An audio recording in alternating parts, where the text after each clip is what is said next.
नमस्कार दोस्तों। देखिए, आज का जो सब्जेक्ट है हमारा छोटा नहीं है, बहुत बड़ा है। क्योंकि मेरे लिए ये एक सब्जेक्ट नहीं है, एक कहानी है, लाइफ की जर्नी है। क्योंकि हर किसी की लाइफ में कोई ना कोई चैप्टर आता है जिसके बाद में उसका लाइफ बदल जाता है। तो मेरी लाइफ में तो मेरी आर्ट आई उस दिन के बाद मेरी जिंदगी बदल गई, क्योंकि मेरे लिए सब कुछ हो गई।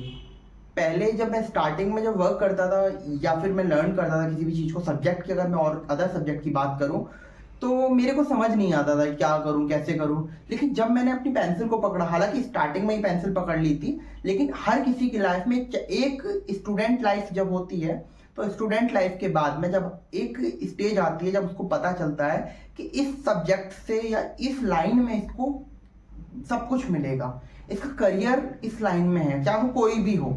तो वो जो पड़ाव होता है, उसके बाद जो जर्नी स्टार्ट होती है, तब असली लाइफ स्टार्ट होती है कि हाँ अब ठीक है। तो वो चीज़ें मुझे 12 साल की उम्र में मिल गई थी, जब मुझे लगा कि हाँ मैं अब सब कुछ कर सकता हूँ, कुछ भी कर सकता हूँ।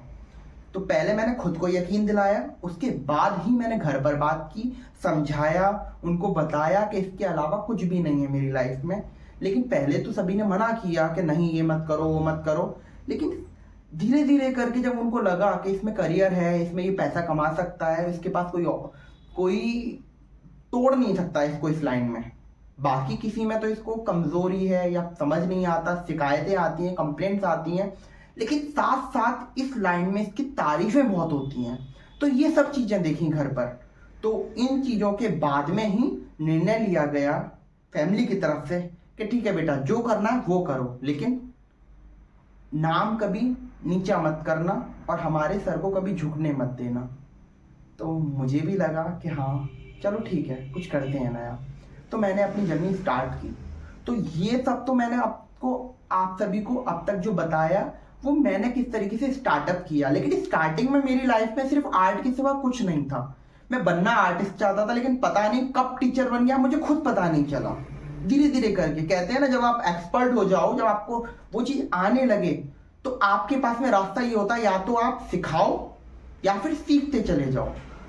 लेकिन मैं एक चीज और होती है, दोनों चीजें, यानी कि अगर आप सीख भी रहे हो और साथ साथ सिखा भी रहे हो, तो मैं सच्ची बताता हूँ, जो हम खुद से सीखते हैं ना, उससे ज्यादा सिखाने से हमारी जो प्रैक्टिस होती है ना, वो डबल ट्रिपल हो जाती है। क्योंकि एक ही चीज को बार बार फ्लो में सिखाना समझाना बहुत कॉम्प्लिकेटेड होता है हर किसी को।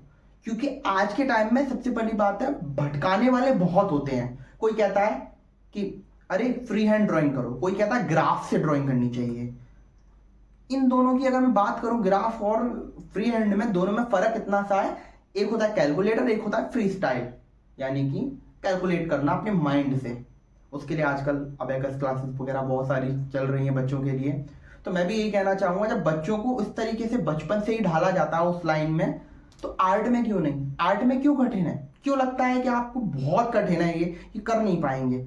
मैं आपको आज आपको इजी से इजी स्टेप्स बताने वाला हूँ, समझाने वाला हूँ कि असल में आर्ट होती क्या है और आर्टिस्ट और टीचर में क्या फर्क होता है। क्योंकि बहुत लोगों के सवाल होते हैं, और कब अक्सर क्या होता है, टीचर्स भी, कुछ जो और लोग पढ़ाते हैं वो लोग ये कहते हैं, अरे रटना नहीं है, कैसे याद नहीं करना, समझना नहीं है, वो सब्जेक्ट्स में होता होगा, लेकिन ड्राइंग में ऐसा है, अगर आप नकल नहीं करोगे तो आपको आएगा नहीं। बचपन में माँ भी बोलती है, चलना सिखाती है, उसी तरीके से आपको क्या था, फ्लो में, मतलब किसी की हैबिट को कॉपी करना आसान नहीं होता, नकल करना किसी का आसान नहीं होता। एक्टर क्या करते हैं? नकल करते हैं। किसी और कैरेक्टर में घुसना, वो भी तो कला है।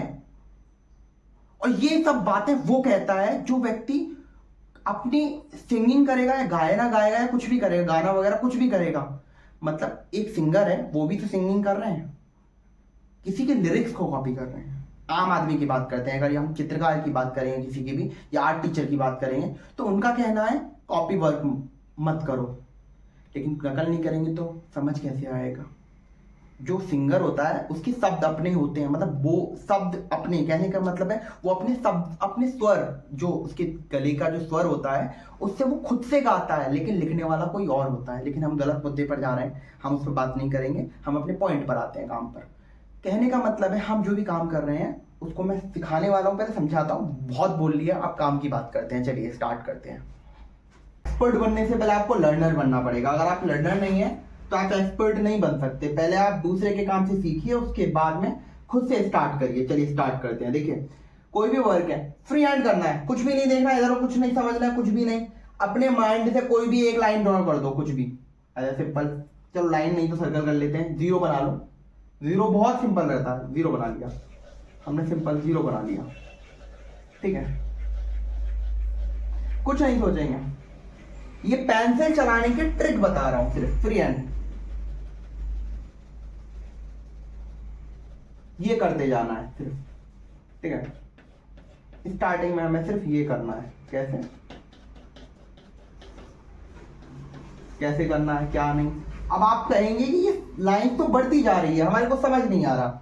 वो इसलिए क्योंकि हम एकदम से एक बार में ही चीजें बनाने की कोशिश कर रहे हैं। लेकिन अगर अपने हाथ को हम रोक करके फिर इसको प्रॉपर तरीके से समझेंगे, कैसे, यहां से ये देखिए, मुझे क्या लग रहा है, वन हैंड डिस्टेंस करेंगे पहले अपना। मुझे क्या लग रहा है, ये यहां से ज्यादा हो रहा है, मैं इसको कम कर दूंगा। फिर मुझे लग रहा है ये यहां से थोड़ा ऊपर होना चाहिए, ये। फिर यहां से ये नीचे होना चाहिए, सर्कल। इस तरीके से करके कर्व होने लगेगा। आप कोई कहेगा कि अरे आप तो ड्राइंग कर लेते हैं, आप तो एक्सपर्ट हैं, इसलिए आप गोल कर पा रहे हैं। इसलिए कहते हैं खाली पीले ज्ञान तो कोई भी देने आ जाता है। तो कुछ लोग सोचेंगे मैं भी आ गया ज्ञान देने, लेकिन मैं काम की बात करूंगा। और मैं ज्ञान ऐसे ही नहीं दे रहा, आप मेरे और चीज़ों को देख सकते हैं जो मैं अब तक कर चुका हूँ। अपनी जर्नी, जो मेरी जर्नी है, जो लाइफ है पहले की, आप मेरे पिक्चर्स में, वीडियोस में देख सकते हैं कि मैंने टाइम वेस्ट नहीं किया अपनी लाइफ में। मैंने जो किया सिर्फ आर्ट के लिए किया।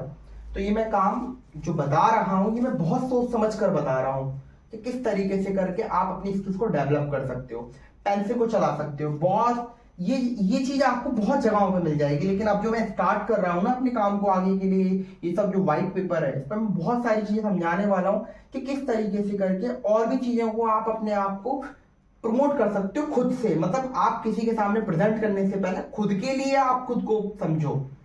खुद से नहीं समझोगे तो दुनिया क्या समझेगी? आपका सेल्फ कॉन्फिडेंस। क्यों? अगर मैं कहूं किसी से भी सर्कल बनाइए, वो कंपास उठा लेते हैं कि नहीं इससे करते हैं। तो बहुत ज्यादा माइंड में जो है वो एक बैठ चुका है कि यदि सर्कल बनेगा तो कंपास की मदद से बनेगा। जो आर्ट की लाइन में, मैं उनकी बात नहीं कर रहा क्योंकि उनकी प्रैक्टिस होती है। मैं उनकी बात कर रहा हूं जो सीखना चाहते हैं, जो करना चाहते हैं लेकिन कर नहीं पा रहे हैं।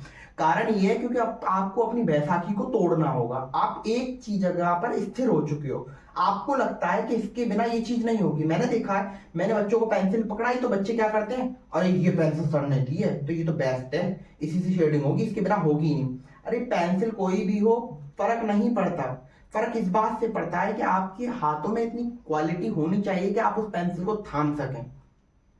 यानी कि कुर्सी में पावर नहीं होती है, कुर्सी पर जो बैठा होता है उसके अंदर पावर होती है। इस चीज को समझना होगा। तो चलिए स्टार्ट करते हैं। देखिए मैंने ये सर्कल बनाया, अब मुझे लगता है कमी है, लेकिन जितना बनाया मेरे लिए सफिशिएंट है अभी के लिए। क्यों? क्योंकि मुझे इसे फिलअप भी करना है। बात समझ रहे हैं आप? तो फिलअप करने के लिए आपको क्या करना पड़ेगा, पहले स्लोली इसकी शेड्स को चढ़ाना है इसके ऊपर। लेकिन कुछ लोग ये भी करते हैं, कहीं से कहीं कट्स मार दिए, नहीं, हैचिंग्स नहीं दिखनी चाहिए, पूरा इस तरीके से।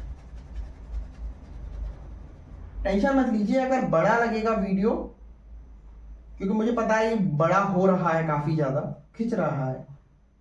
तो आगे चल के अगर मुझे लगेगा ज्यादा बड़ी हो रही है वीडियो तो मैं कट करके इसको यहीं खत्म करूंगा, फिर नेक्स्ट पार्ट में इसका आगे का वर्क हम दिखाएंगे, ठीक है।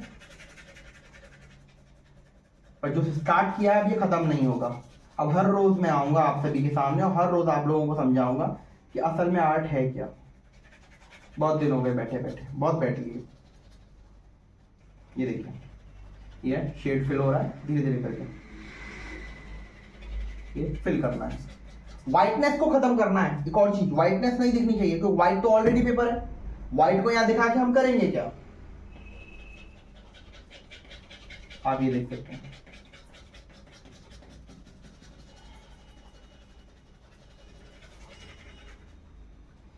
इतना फास्ट पेंसिल मेरी तभी चल पा रही है क्योंकि मेरी प्रैक्टिस है। आपको तो बहुत स्लोली चलानी पड़ेगी क्योंकि आप फास्ट चलाएंगे। एक और चीज, एक होता है पेपर पे खरोंचना, एक होता है सहलाना। कुछ बच्चे यहाँ से पकड़ के ऐसे ऐसे करके सहलाते हैं, नहीं, निप को थोड़ा आपको स्पेस देना होगा, कम से कम ऐसे। फिर ये फिल करना है इस तरीके से करके, ये देखिए आप, लाइट प्रेशर, बहुत हल्के हाथ से। डार्कनेस इंक्रीज करनी है यहाँ पर। अब आप देख सकते हैं मेरा यहाँ गड़बड़ हो रहा है, मुझे भी दिख रहा है, तो मैं क्या करूँगा, यहाँ से थोड़ा सा टर्न करूँगा इसको, क्योंकि मुझे कमी नजर आ रही है, मैं नहीं चाहता कमी अपनी मैं करूँ वर्क में।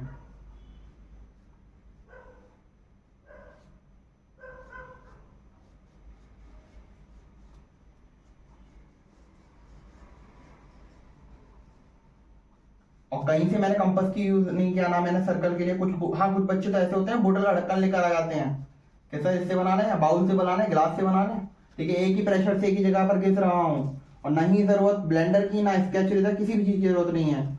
अगर हम उन चीजों का यूज करेंगे तो ग्रेस खत्म होगा, लेकिन हमें पेंसिल कैसे चलानी है वो यूज नहीं कर पाएंगे।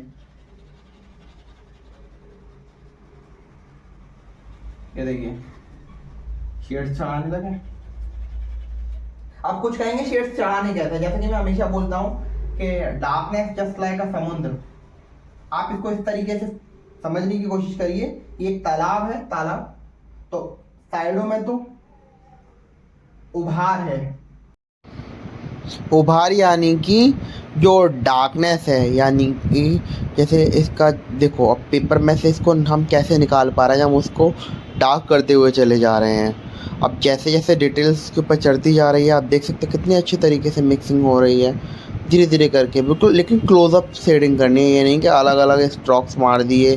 आपको भरने की कोशिश करनी है, तो पास पास पेंसिल के स्ट्रोक्स होने चाहिए, तभी अच्छे से हो पाएगा। और आप देख सकते हैं कितना डिटेल में हो पा रहा है। इसमें चाहूँ तो मैं डेप्थ भी दे सकता हूँ, लाइटिंग, रिफ्लेक्शन वगैरह हर चीज़ दे सकता हूँ पेंसिल को पास पास शेड करके। ओके, आप भी ट्राई करिएगा। बाकी मिलेंगे अगली वीडियो में। इसका पार्ट 2 भी आने वाला है, ये काफ़ी लंबी जाने वाली है वीडियो, हर हर टॉपिक पर बात होगी इस चीज़ में। बाकी सब्सक्राइब करके ज़रूर जाइएगा अगर आप नए हैं। बाकी आने वाली वीडियोज़ का भी वेट करिएगा, मैं कोशिश करूँगा आपको हर रोज़ एक वीडियो दूँ, और स्टडी से रिलेटेड होगी, आप भी प्रैक्टिस करिएगा। और बाकी कुछ जानकारी के लिए या फिर इसको और भी डिटेल में काम करने के लिए या कुछ बात करनी हो, तो आप मेरे इंस्टाग्राम पर पारसमनी आर्ट के नाम से फॉलो करके वहाँ अपने हर क्वेश्चन का जवाब ले सकते हैं। ओके, मिलेंगे फिर अगली वीडियो में। फेसबुक भी है मेरा इसी नाम से, पारसमनी आर्ट के नाम से, आप फॉलो करिएगा वहाँ पर भी मेरे पेज को, ताकि कोई भी अधिक जानकारी आपको ईज़िली मिल सके, क्योंकि वहाँ मैं ज़्यादा एक्टिव रहता हूँ। इस पर भी पड़ जाती हैं वीडियो, लेकिन वहाँ में हम आपस में डिस्कशन भी कर सकते हैं ड्राइंग से रिलेटेड या किसी अदर सब्जेक्ट से रिलेटेड जो कि आपको जानकारी चाहिए। ओके, बाय बाय, मिलेंगे फिर अगली वीडियो। पसंद आया तो यहाँ भी सब्सक्राइब करिएगा ज़रूर, बाकी बताइएगा कैसा लगा आप सभी को यह वीडियो।